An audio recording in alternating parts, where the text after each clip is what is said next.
Magandang araw sa inyo mga Lods. Annyeonghaseyo. Ngayon naman, magbibigay po ako ng ilan sa mga tips for EPS Korean exam. Chuseok, Thanksgiving Day. Ito ay isa sa malaking kaganapan dito sa Korea. Chuseok. Ang kinakain ng Chuseok ay Songpyeon, Korean traditional rice cake. Okay? Ito naman, Seollal, Korean Lunar New Year. Ito sila, itong dalawang to ang pinakamalaking holiday dito sa Korea, Seollal at saka Chuseok. Okay? Ang kinakain naman pag Seollal ay tteokguk, sliced rice cake soup. Tteokguk. Okay? Ang ginagawa ng Seollal ay sibe. New Year's vow to elders. Sibe. Okay? At pag nagbow naman sila, at bibigyan sila ng pera. Ang tawag sa perang yun ay sebetton.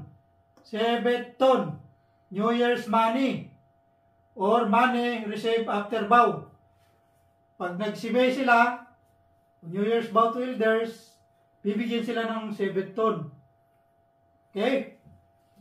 Ngayon naman, itong si Jong Daewang or si Jong the Great. Siya ay Hangul Mandeun Saram. Siya ang gumawa ng Korean alphabet, mga lodi. Si Jong Daewang. At saka nasa pera din po siya. Manon Bill. Dito siya mga Lods. Oh, yan po si Jong Daewang. Si Jong the Great. Yan. Okay, yan po siya mga Lodi. Nasa 10,000 bill. Okay. Ang Korean ng bills ay chipye. Chipye. Bills. Ang coins naman ay dongjeon. Dongjeon. Coins. Okay. Hangulnal. Hangulnal. Ito ay Korean Alphabet Day. At ginaganap ito every October 9 dito sa Korea, mga lodi. Hangulnal. Hangulnal. October 9. Korean Alphabet Day. Okay? Baka lalabas to sa exam eh. Okay?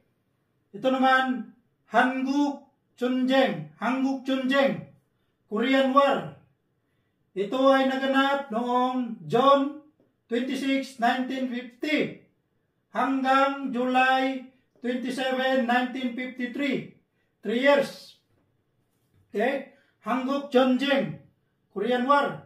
June 26, 1950 to July 27, 1953. Ito naman, Kwangbokjeol. Kwangbokjeol.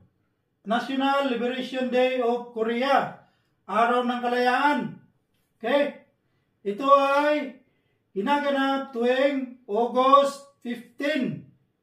Every year. August 15. Hangulnal, October 9. Korean Alphabet Day. Araw ng Kalayaan nila dito, August 15. Okay? So, ito naman, si Sinsa Imdang. Siya ay nasa 50,000 bill. In Korean, Umanon. Umanon. Siya si Sinsa Imdang. Ito po siya, mga lodi. Yan. Nasa 50,000 bill siya. Ang pangalan ng babaeng yan ay si Sinsa Imdang. Okay? Ngayon naman, tatalakayin natin yung Sagijeol or 4 seasons. Weather in Korea, mga lodi. Ito ay ang boom, spring, boom, 여름, summer, 여름, 가을, fall, taglagas, 가을, 겨울, winter, 겨울. Okay? Ito naman, 돌잔치, first birthday party, mga lodi. Halimbawa, may anak kayo. Tapos, nag-first birthday. Tuljanchi ang tawag doon mga lodi. First birthday party. Tuljanche. Okay? Ito naman, Juan Gap, 68th birthday. Pang-60 na birthday. 68th birthday. Ang tawag din sa Korean ay Juan Gap. Juan Gap. Juan Gap. 68th birthday. Okay? Ito naman, Tongjinnal. Tongjinnal.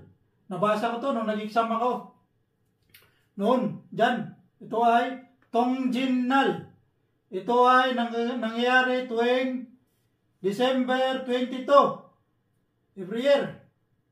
At ang kinakain dito ay patchok or red bean porridge. Patchok, red bean porridge. Okay? Ito ang Tongjinnal ay winter solstice. The day of a year when the night is the longest and the day is the shortest. Yan po yung ang Korean dyan ay Tongjinnal. Okay? Ginaganap every December 22. At ang kinakain ay patchok. Patchok. Okay? Ito naman, Seng-el. Birthday. Seng-el. Birthday. Ang kinakain na dito, madalas pag birthday ay miyokku. Miyokku. Seaweed soup. Miyokku. Seaweed soup.